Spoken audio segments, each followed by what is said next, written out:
Hey, Dr. Arland Hill here with you with Food, Function, Freedom. And a lot of times our conversation topics are around toxic chemicals that are in our food and how to avoid those and what to do. But we've got a whole different mindset around toxicity today, and that's going to be with regards to mold toxicity. Now, we're coming out of Hurricane Harvey here, and this is going to be a conversation you and I are going to have about how to deal with mold toxicity and prevention, because the last thing you want to do, especially after a hurricane or some other type of natural disaster, is being in a humid environment or moist environment and succumb to the effects of these molds.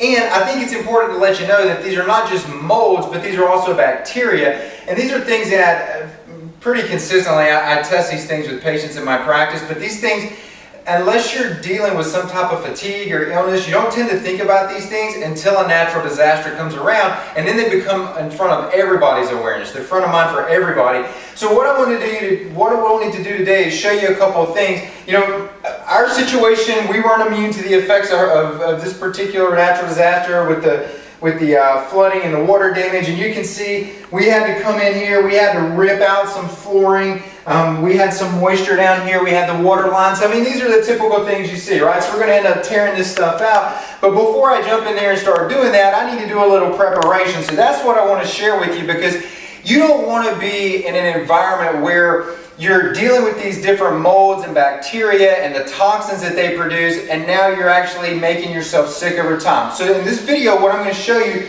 are preventative things and treatment things that you can do directly. So we're directly trying to address these fungus and toxins. So the first thing that we're going to do, I'm going to show you some pretty typical things, but I'm going to show you how to enhance this a little bit. So things like rubber gloves, plastic gloves that are tall, these are important. Your mask. These are extremely important as well, right? But here's the little attribute that you need, or a little addition you need to know. You want to take some essential oils, and I'll talk about what those are in just a moment. You want to take those essential oils and you want to line your mask with that. You want to line around the edge of your gloves, depending on how tall your gloves are. You want to line those areas. These are going to be important because you're going to come in contact with these things and they need to be killed. Now, here's what we do directly with this in terms of killing. What I've got here is, this is silver gel. So this is a silver gel, like I mentioned, and what we do is we take Q-tips with this, and with the Q-tip we dip it in the silver gel. So I'll just show you here.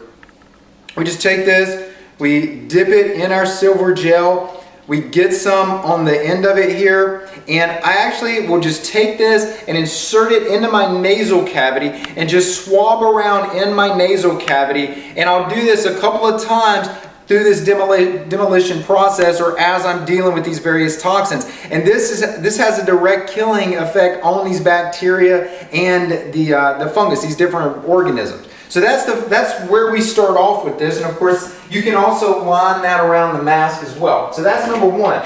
Now, there are an arsenal literally of essential oils that you can use, and again, let me share these with you, because we tend to keep quite a few of these around at our home, but understand that if you don't keep a large plethora of essential oils around, you have several that you can reach for. So number one, and probably one that most people think about, I've got a small container of oil of oregano here. I'll do the same thing with this, put it in, swab it in and around the nose, and we'll make sure that we find ways to incorporate this in. Peppermint, this is another really good antimicrobial. Lemon is especially beneficial against various types of fungus. So if you can add this one, of course, as you're trying to stay hydrated when you're doing this work. Put this in your water and have that. It flavors your water, but it also is going to act directly as an antimicrobial. And then cinnamon bark. Most people think about cinnamon bark not as some type of antifungal or antibacterial. They think about cinnamon bark for its flavoring properties.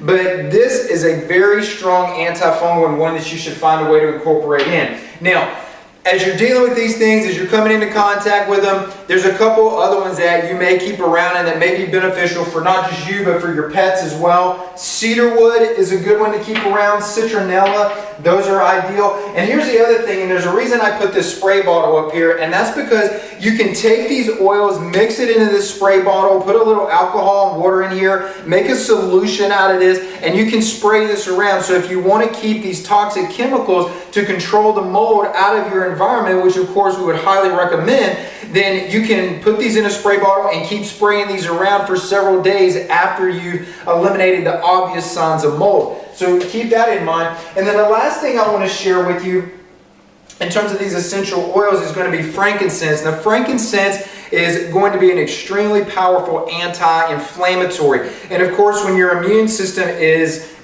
being exposed to these different molds and funguses that are not a common part of your environment, it's going to cause your immune system to become far more reactive, and that means that there's going to be an increased amount of inflammation. So to improve the efficiency of your immune system, but also to keep that inflammation under control and prevent your immune system from succumbing, things like frankincense are a nice addition that you can take in as well, and that you can line your face and nasal cavities with to make your immune system as functional as possible.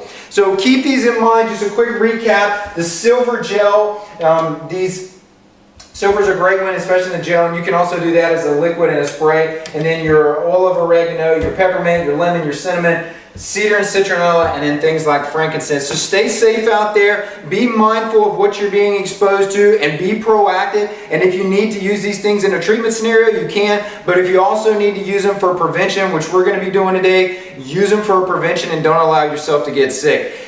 Thanks for listening. I wish you the best through whether it's you're dealing with a natural disaster like we're working through here, or whether you've got something else going on. I wish you the best through that. Take care. Dr. Arland Hill.